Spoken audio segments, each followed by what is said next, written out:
Okay, so we can start now. Full support documentation agenda for first meeting is, of course, syllabus presentation and overview of PSD, and also one more agenda. Okay, so pay attention for that other agenda because we will have an activity regarding that. Okay, so tatlo lang yung agenda natin for today in PSD. But before we start, let's have uh, a little bit of background on your job experiences. Okay, so raise your hand or give me a thumbs up if you have a an experience having a job other than your OJT. Yung may mga part-time work, kahit yung mga gig type of racket, wala. So lahat yung job experience nyo is related to your OJT, isn't it?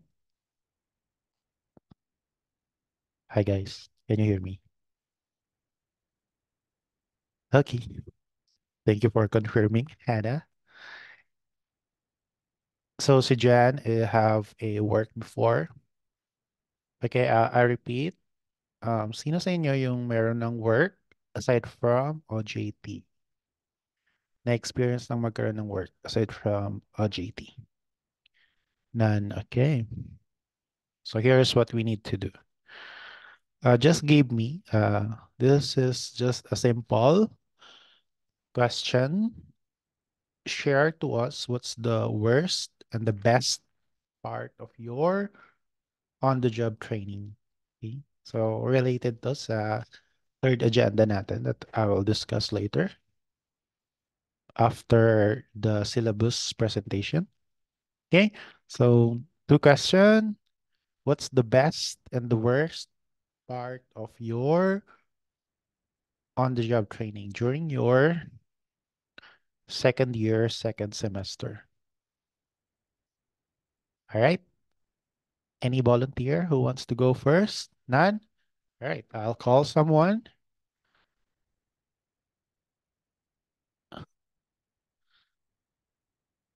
Let's start with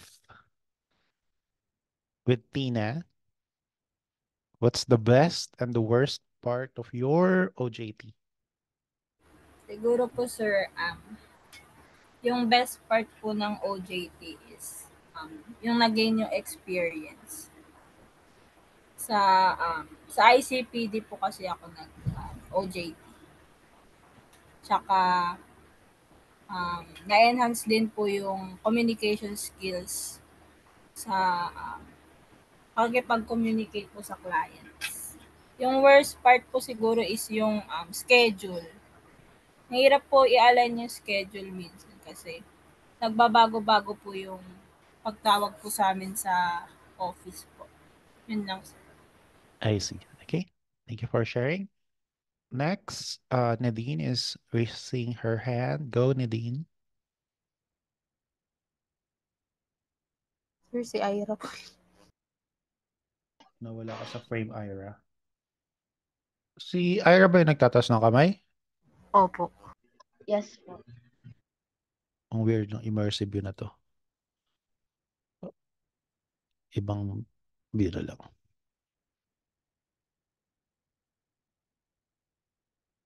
All right. I think this is better. Sasa, sit properly. Okay, go, Ira. Sa akin po worst po muna. Yun lang. Ano lang. Siguro po hindi naman siya about sa job na binibigay sa amin. Doon lang sa environment, parang na-realize ko, magtatrabaho ba ako ng office? Kasi para bakit ganito sila? Nag-ano sila, sir? Nagchichismisan sila ng buhay ng ibang tao, ganun.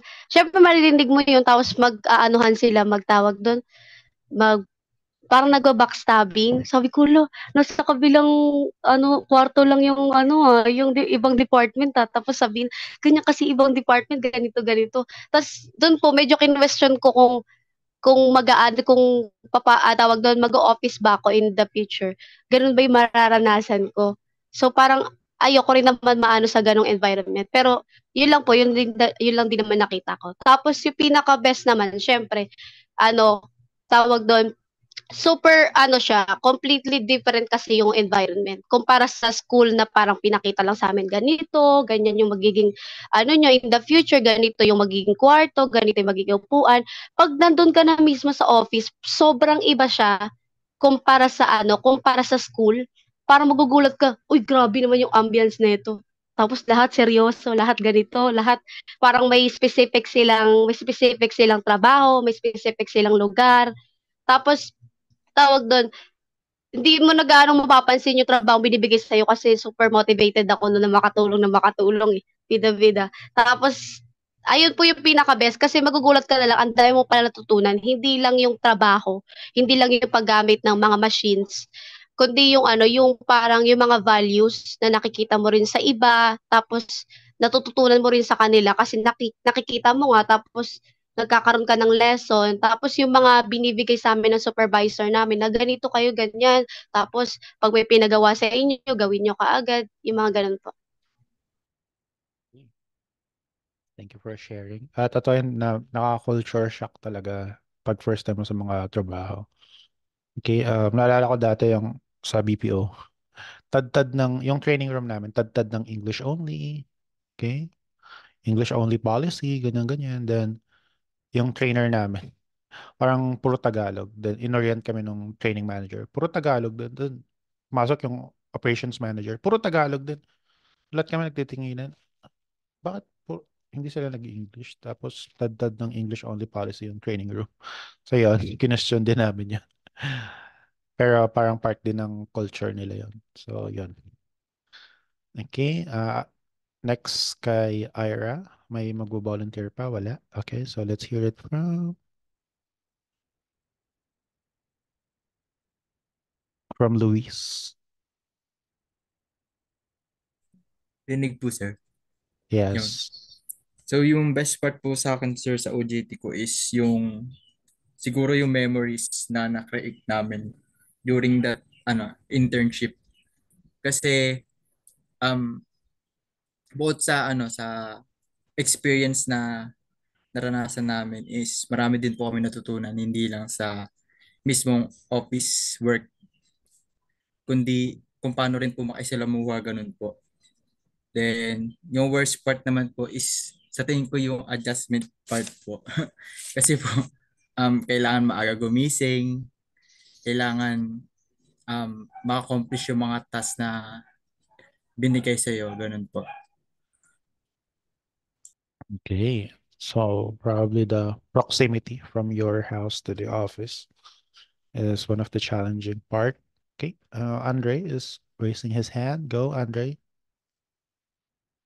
Sa akin, sir, yung worst part dalawa. Yung una, yun nga, yung travel time kasi sobrang hirap pag mag-adjust ka ng time mo. Kasi from parang dalawang city yung pagitan ko sa Manila.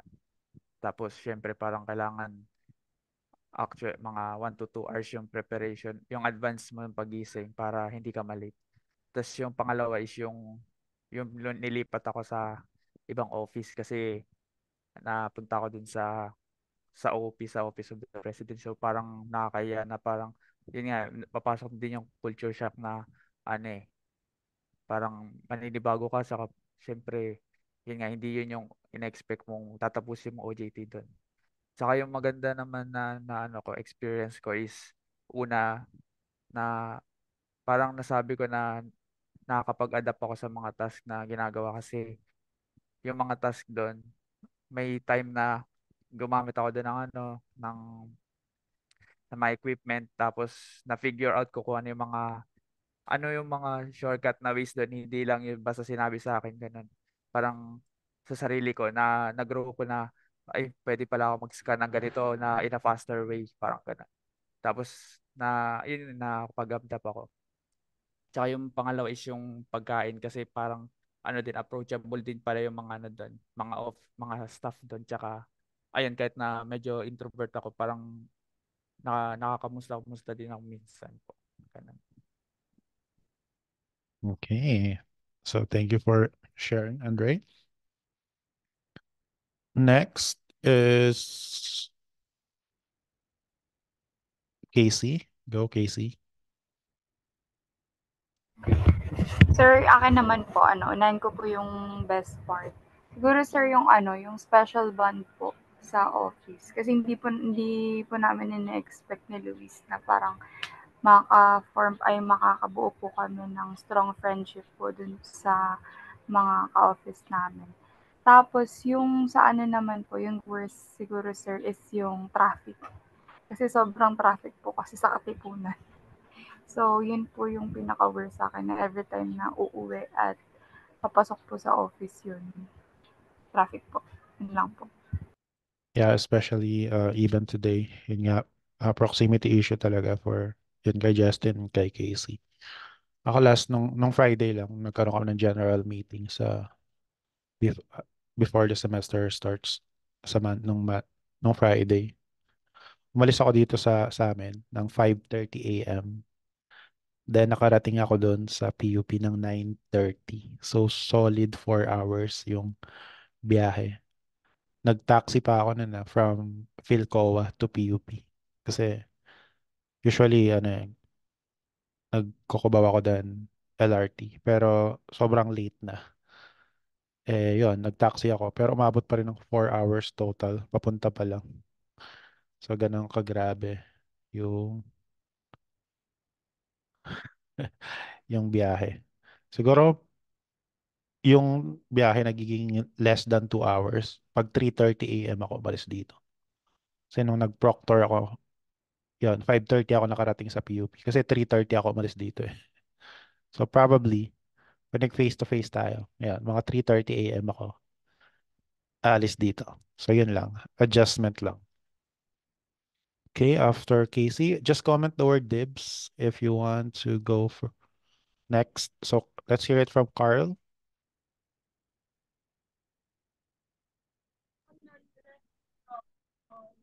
Sir, siguro po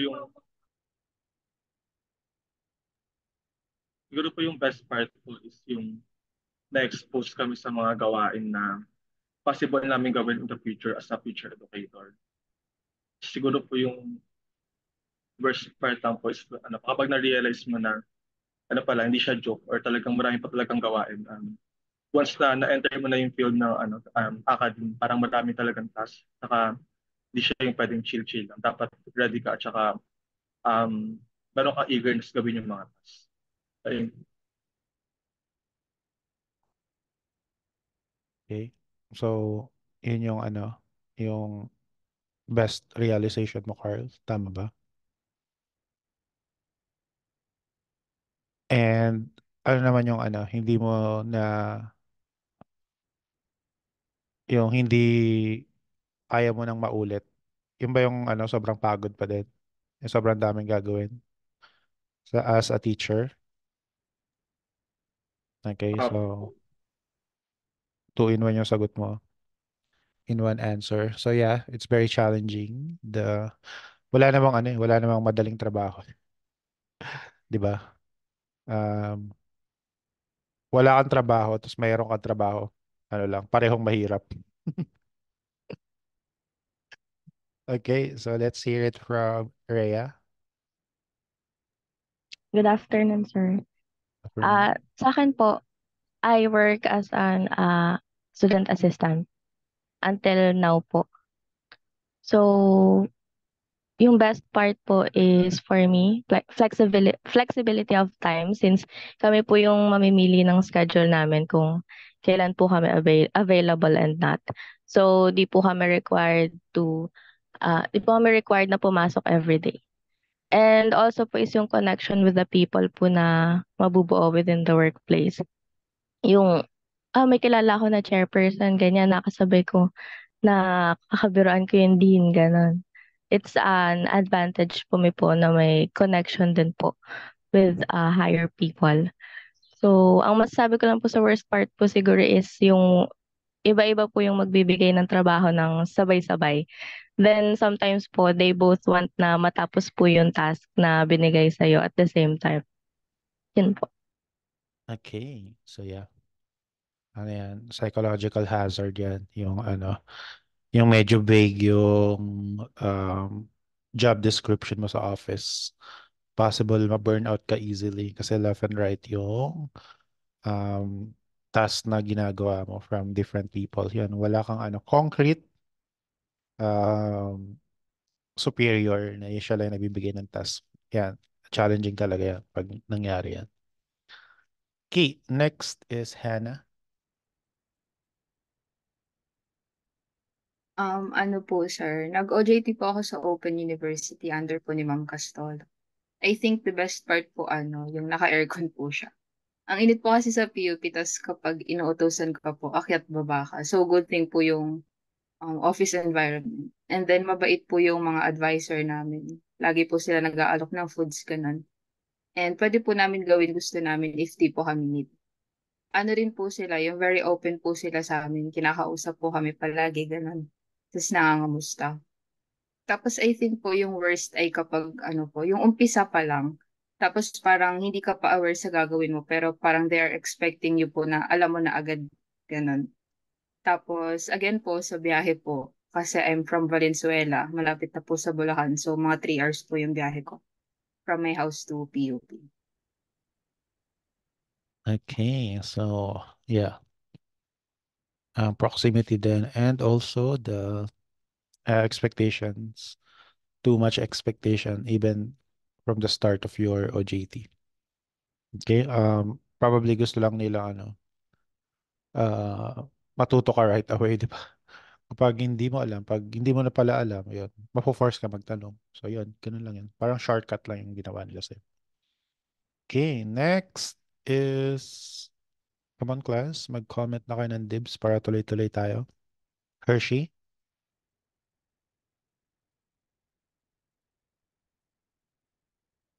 Jan, mag-comment ka ng dibs para di ko makalimutan.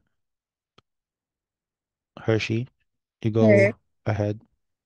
okay. Siguro po yung worst part po sa OJT is yung schedule rin po. Minsan po kasi biglang nagbabago ganun po. Nakaalis ka na, minsan late na kakapag-announce po. Tapos wala po pala sila sa office, ganun po. Pero yung best part po naman po, marami pong natutunan like yung mga ma-enhance pa po na-enhance pa po lalo yung paggamit ng Excel, ganun. Yung pakikipag-usap po, yung time management and so on po. And they treat us also po nicely, which is nagpapagaan rin po sa work po namin yung mga time na yun. Ayan lang po. Okay. Thanks, Hershey. Next, Sasa.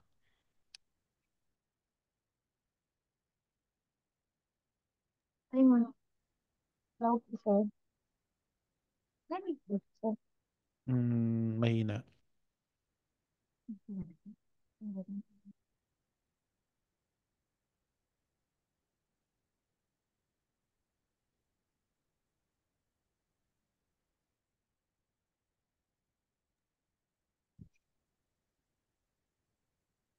Sir, Ayan, rinig na po ako. yun, okay na.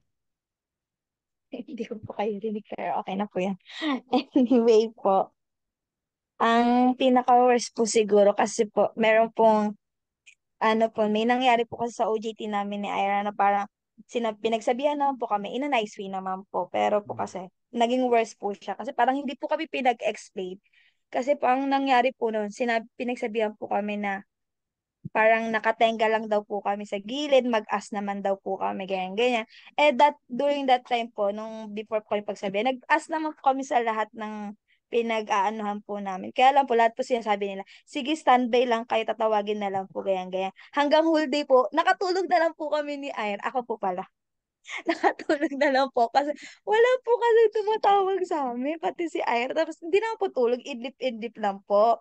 Pwede naman daw po yun pag walang ginagawa. Pero po kasi parang may isa siguro nakapansin na hindi niya po siguro alam na pinag-standby lang po kami if ever natatawagin po kami ganun. Kaya nagsumbong po. Tapos yun po, kinabukasan pinagsabihan po kami na gumawa daw po kami, wag daw po kami patenga-tenga lang, pero hindi po kami pinag-explain na para sa side po namin, parang doon lang po ako na off. Eh, yun yung best naman po, mababait naman po lahat ng mga boss namin doon, tsaka nanlilibre po, tsaka binibigyan po kami ng mga tips kung anong gagawin, ganyan, ganyan. Lalo na po doon, meron po kami naka-encounter na same po ng course namin na nandun po siya, ganyan, ganyan.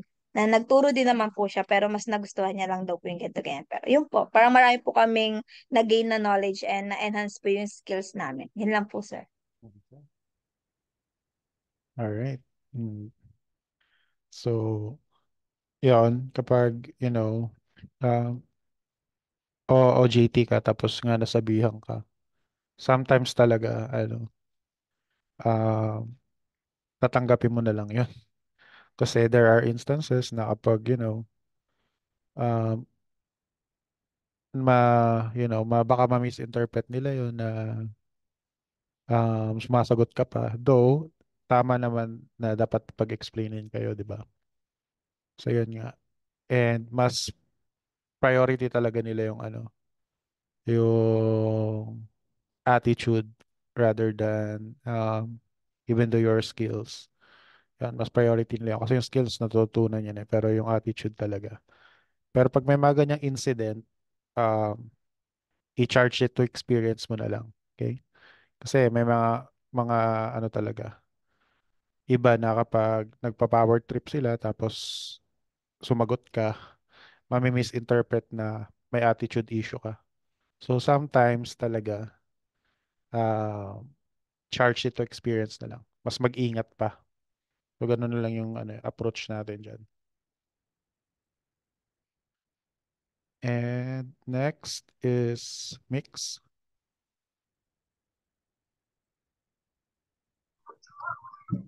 Narinig po ba?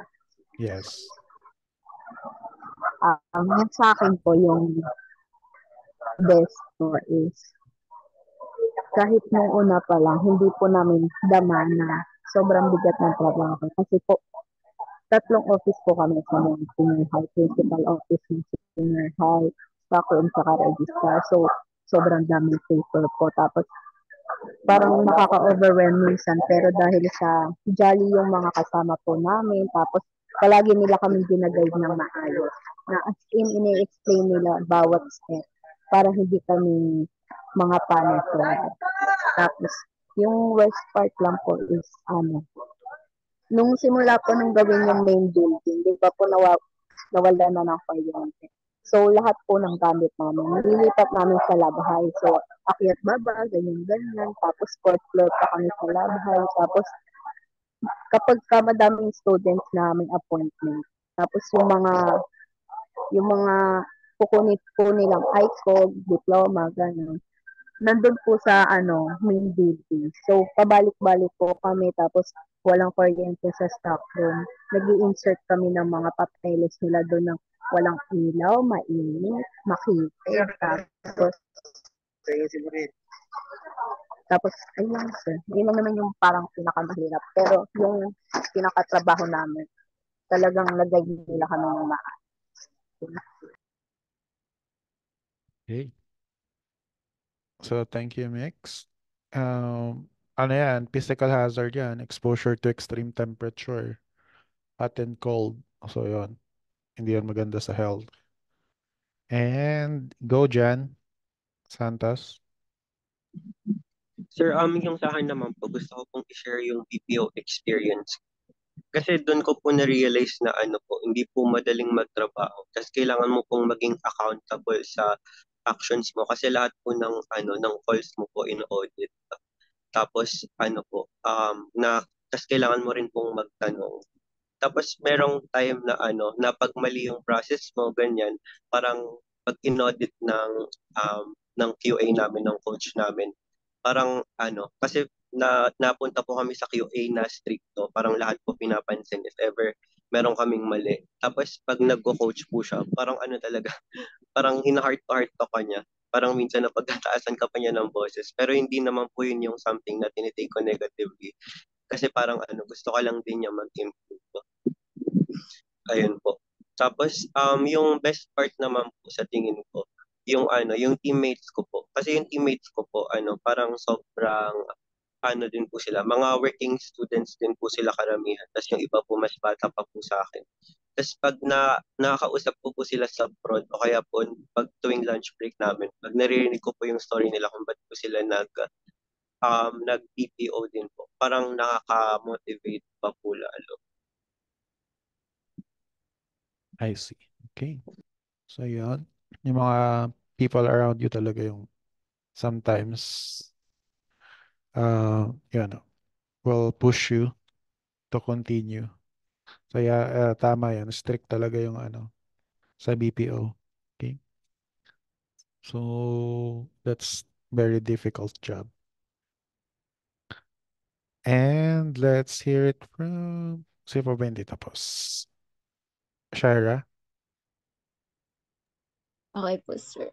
Good afternoon po. Yung, since related po sa office related po yung OJT namin. Na-assign po ako dun sa barangay po namin, office po ng barangay namin.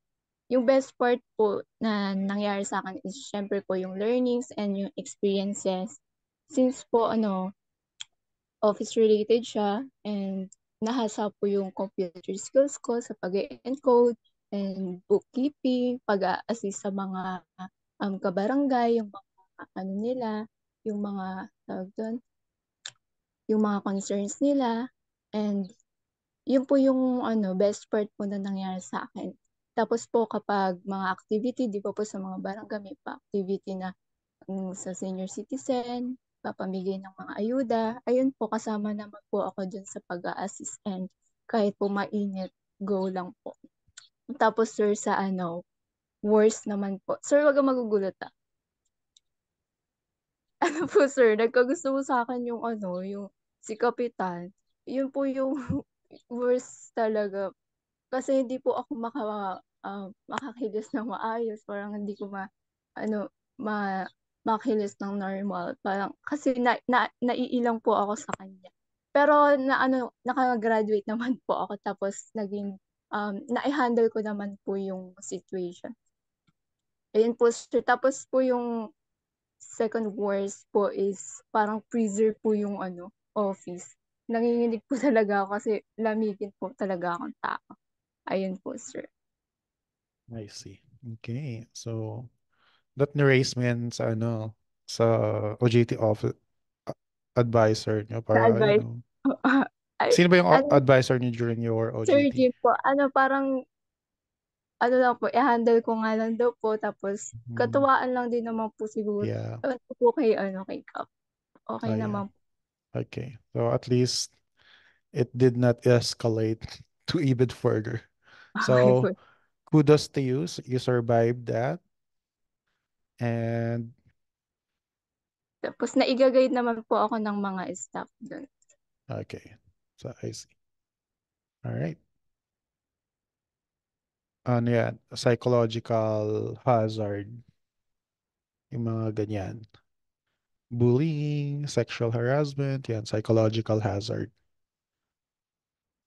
It may take a toll on your mental health. Okay. After Shira, sino pa bang hindi pa tapos? Nadine, tapos ka na ba? Hindi pa po. Okay. So, yung... Wait lang. Dayan, mag-dibs ka para di ko makalimutan. Go, Nadine.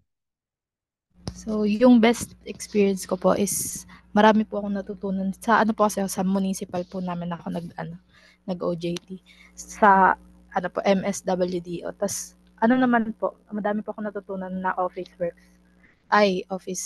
Since po doon may mga po sila ng cash assistance po, ganun. Doon po ako mostly tumutulong. Tas sa pagharap din po sa mga tao na kung ano pong kailangan nila, ganun, kung para saan po yung cash assistance nila, ganun. Tapos yung worst ko naman po, nakakatawa siya kasi hindi po siya related sa sa work kasi po siya, tungkol siya sa yung basura po. Kasi po 'di ba pag sa office po may collection po sila ng basura. Tas ilang consecutive days na po silang laging ligwak po sa ano man tawag dun? Yung recycle po, ganun. Tas ayun po, nagalit po yung head namin. Tas damay po lahat. As hindi niya po masyadong pinapansin, ganun. Kaya po, ayun po yung worst. I see. Okay, thank you, Nadine. Next, si Dayan.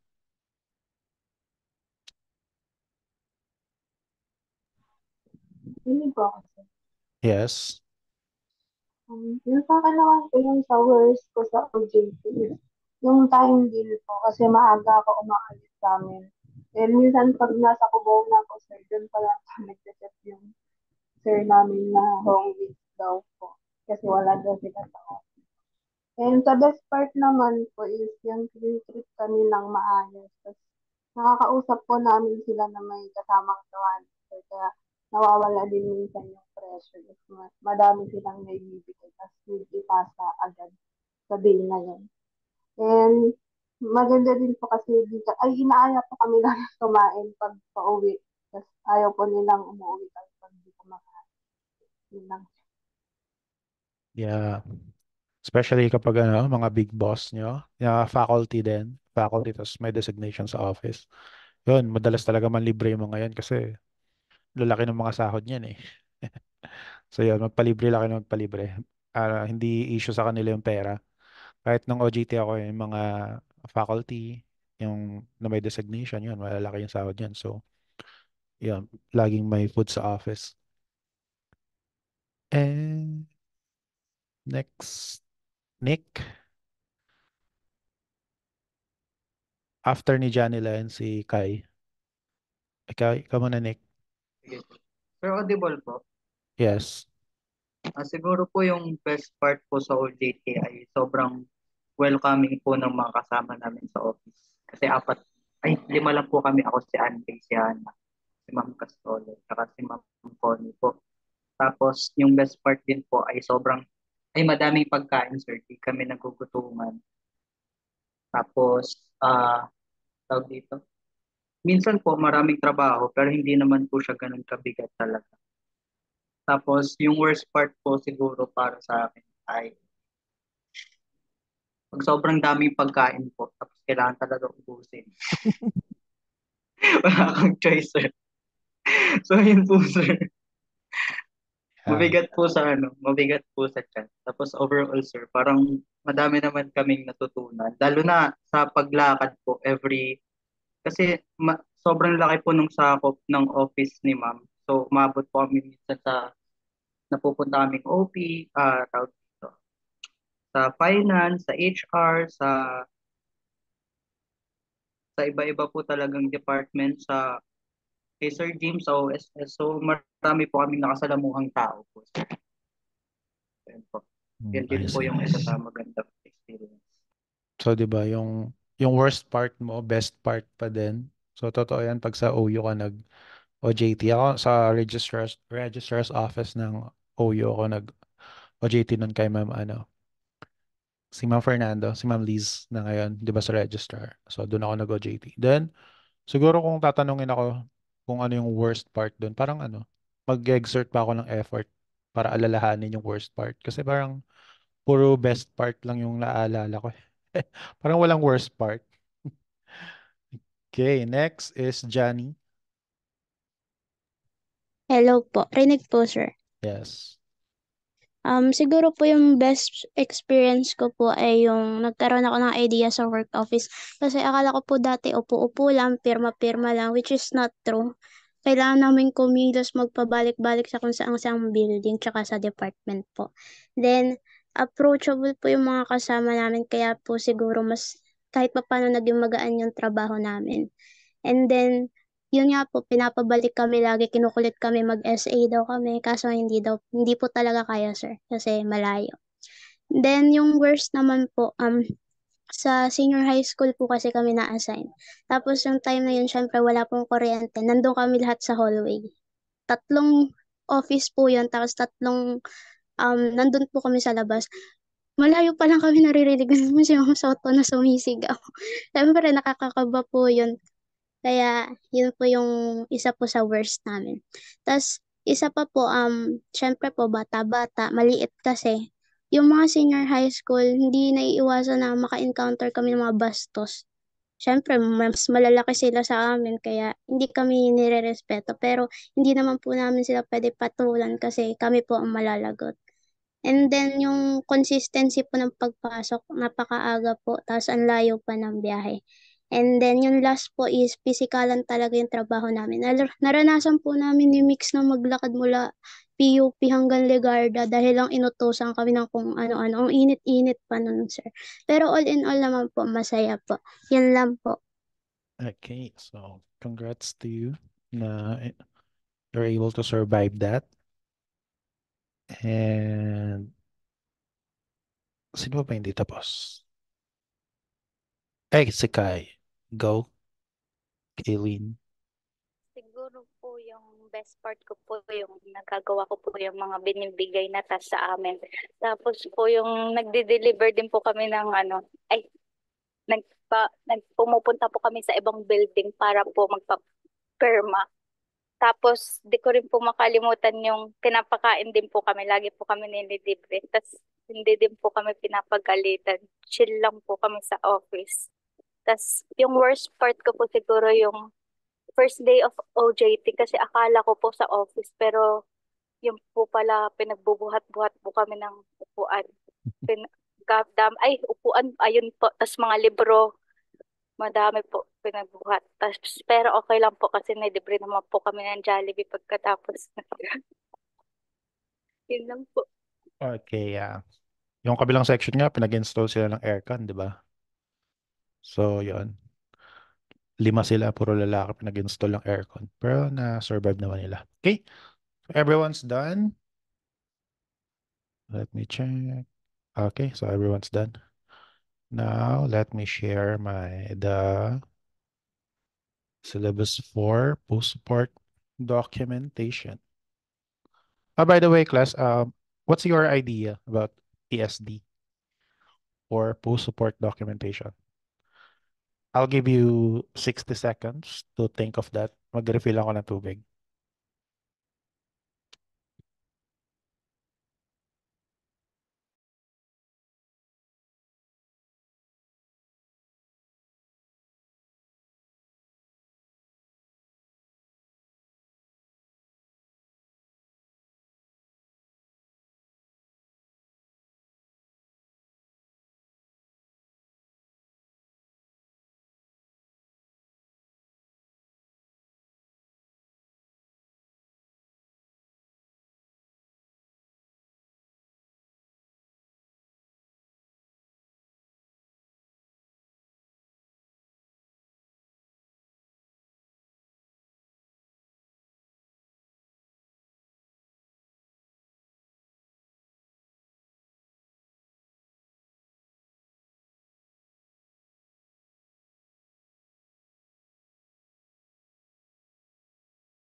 None? Anyone who wants to give their brief thoughts about PSD? Post-support documentation from the word itself. Okay? From the course name itself of post-support documentation or PSD. What do you think that all about? Anyone?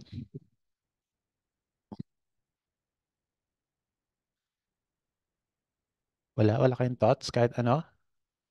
There's no wrong answer, don't worry.